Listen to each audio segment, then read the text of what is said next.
Þetta sigur í hörkuleik. Það er ekki mikið sem ber út af hérna á milli þessara tveggja liða í dag. Tvö virkilega sterk lið, var ekki gaman að þessu? Jú, það var geggjað sko. Þetta er bara, við ætlum að koma.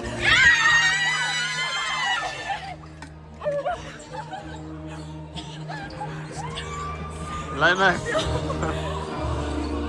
Já, þetta er svona fram og tilbaka. Þær eru meira yfir kannski svona fyrri hálfleiknum en þeir náðu góðum tökum á þessu strax í upphafi seinni. Já, við bara ætlum að gera betri vörn út af því að við vorum svolítið eftir á í vörn og bara því að við alltaf stigum upp og já, þá var bara komið þetta. Bikartitillinn komin á tímabilinu núna.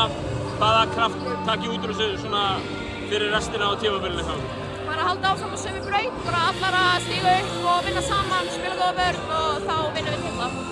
Segja allir leikmenn að þetta skiptir liðið mestu máli og vinna og svona, en er ekki gaman að ná í svona eintaksverðlaun eins og besti leikmaður leiksins, sérstaklega þegar það er bara tvö virkilega hæfileikar í lið að spila?